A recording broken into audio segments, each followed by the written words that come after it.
Sa nakagugulat na balita, hiniling ng Estados Unidos sa China na gamitin ang impluwensya nito upang pigilan ang di umano'y pagtutulungan ng North Korea at Russia sa digmaan sa Ukraine. Muling nadawit ang US sa diplomatikong pakikipag-usap at nagmamakaawa sa China na hadlangan ang mga plano ni Kim Jong-un na magpadala ng mga tropang North Korean upang tumulong sa kampanya ng Russia sa Ukraine. Tila may nagaganap na sikretong sabwatan sa pagitan ng tatlong bansa. Bakit pinipili ng China na manatiling tahimik sa sabwatan ng North Korea at Russia sa Ukraine? At ano ang tunay na interes nito sa plano ng kanyang pinakamalapit na kaalyado?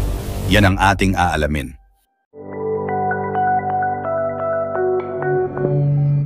Isang bihirang diplomatic meeting ang naganap kamakailan sa Washington, D.C. kung saan tatlong matataas na opisyal ng US ang nakipagpulong sa ambassador ng China. Hiling ng Amerika, gamitin ng China ang kontrol nito sa North Korea para pigilan ang plano nitong tumulong sa Russia. Ayon sa mga balita, umiikot ang usapan sa posibilidad ng North Korean troops na magsilbing reinforcement para sa Russia sa digmaan sa Ukraine, bagay na maaaring magpalala sa sitwasyon sa Europa. Ngunit hanggang ngayon, nananatiling tahimik ang China tungkol sa issue at walang pahiwatig kung tutugon ba ito sa hiling ng US.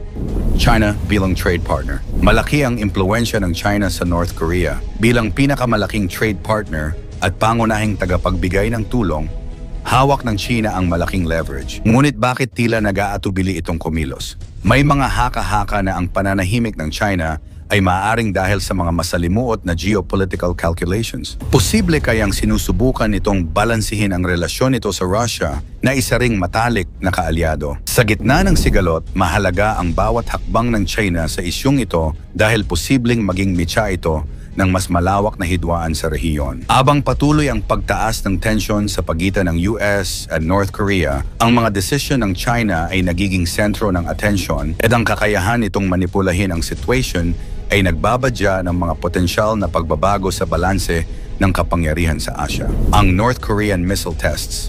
Habang nag-uusap ang US at China, patuloy naman ang North Korea sa pagpapakita ng lakas nito sa pamamagitan ng sunod-sunod na missile tests. Kamakailan lang ay muling naglunsad ang North Korea ng missile na pinaniniwala ang kayang umabot sa teritoryo ng Estados Unidos. Maging ang US ay nagbabala na ang mga bagong teknolohiya ng North Korea ay posibleng magdulot ng mas malalim na problema. Lalo na tila lumalakas na ang kakayahan nito pagdating sa stealth at pag-iwas sa mga satellite tracking systems. Bagaman masugid ang hiling ng Amerika na kumilos ang China, hindi pa rin nagbibigay ng kahit anong pahayag ang gobyerno ng China tungkol dito. Ang pananahimik ng China ay nagiging palaisipan sa maraming eksperto. Ito ba ay isang sinadyang estratehiya o simpleng pagpapaubaya sa mga plano ng North Korea? Sa nakikita, tila nagmamasid lamang ang China, iniiwasan ang direktang pagkondena sa North Korea habang nananatiling kaalyado ang Russia. Ang pinakahuling missile test ng North Korea ay ipinapakita ang mga bagong teknolohiya na nagpapahirap para sa US na mahulaan at masubaybayan ang mga plano ng bansa. Ayon sa mga eksperto, ang mga missile ng North Korea ay tila mas lalong nagiging sopistikado at malapit nang maabot ang punto kung saan kaya nitong magpadala ng missile hanggang sa Amerika. Ang ganitong teknolohiya ay isa ng malubhang banta sa kaligtasan ng rehiyon, kaya't lalong pinalalalim ang takot sa posibilidad ng isang pagsasanib ng puwersa ng North Korea at Russia. Nababatid ng Estados Unidos na kinakailangan ng isang international na alyansa para matugunan ang nagbabadyang banta na dala ng pagsasama ng North Korea at Russia. Sa kabila ng kanilang matinding pagkakaiba, umaasa ang US na makakahanap sila ng kasunduan sa China upang maiwasan ang pag-escalate ng digmaan sa Europa. Ang naturang diplomatic efforts ay hindi lamang tungkol sa pakikipagtulungan, kundi sa pag-iwas sa isang mas malawak na sakuna na maaaring dumating kung magpatuloy ang sabwatan ng North Korea at Russia. Kalakalan at kapangyarihan ng China sa North Korea. Sa pamamagitan ng mga pakinabang sa kalakalan, ang China ay nananatiling pangunahing kaagapay ng North Korea. Hindi maitatanggi na kung gugustuhin ng China, kaya nitong saklawin ang bawat kilos ng North Korea. Ngunit ang pananahimik ng China ay nagbubukas ng tanong kung ang mga interest nito ba ay nakatuon sa pagkakaayos sa rehiyon o may mas malalim pang dahilan.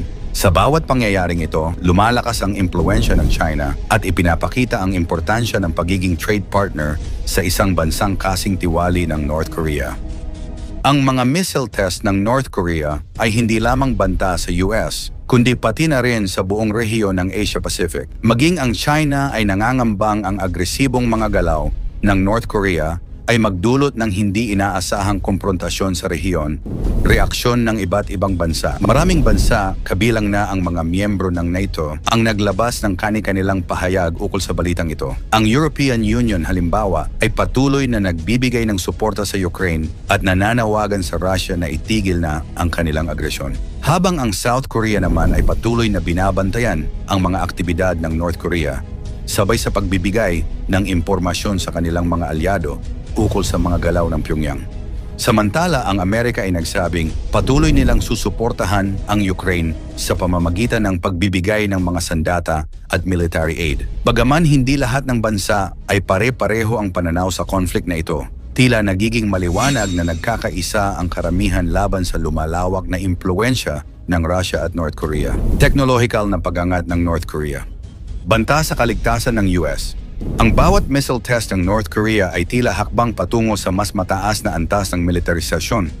Pinapakita ng mga pag-aaral na ang teknolohiya ng North Korea ay nagiging mas mahirap makita sa satellite at ito ay malaking abala sa pagsubaybay ng US dahil dito, ang mga alyansa sa pagitan ng Russia at North Korea ay nagiging isang mapanganib na laro ng kapangyarihan sa digmaan sa Ukraine. Ang posibilidad na magkaroon ng pagdami ng teknolohiya sa missile ay nagdaragdag sa takot ng bawat bansa. Malinaw na ang pagsali ng mga tropang North Korean sa digmaan sa Ukraine ay hindi lamang tumutulong sa Russia, kundi nagbibigay rin ng pagsasanay at kaalaman sa North Korea. Sa kanilang pakikidigma, natututo ang mga sundalo ng mga estratehiya at armas mula sa Russia. Tila ang bawat galaw ng North Korea ay isang hakbang patungo sa isang mas mapanganib na antas ng militarisasyon na nagbabadya ng mas malaking banta sa hinaharap. Sa kabila ng mga advanced na satellite, mahirap para sa US ang subaybayan ang bawat kilos ng North Korea. Ang mga bagong missile ng North Korea ay dinisenyo upang hindi madaling makita, kaya't nagiging isang malaking hamon ang pagsugpo sa bawat banta. Kung magpapatuloy ang sabuatan ng North Korea at Russia, ang US ay maaaring mahirapan pang lalo sa pagtugon sa mga susunod na banta. Ang North Korea ay patuloy na ipinapakita sa mundo ang kanilang tagumpay sa missile testing, bagay na tila nagiging propaganda para sa kanilang mamamayan. Ipinagmamalaki nito ang mga pagsubok bilang senyales ng lakas ng kanilang pamahalaan, at ang pagsuporta sa Russia ay tila nagiging mas kapani-paniwala sa kanilang domestic audience. Ngunit sa mata ng mundo, ang mga ganitong pagpapakita ay nagpapakita ng panganib na maaaring makaapekto sa kaligtasan ng bawat bansa. Ano kaya ang mangyayari kung hindi sumunod ang China sa hiling ng US? Mas malaking digmaan kaya ang mangyayari?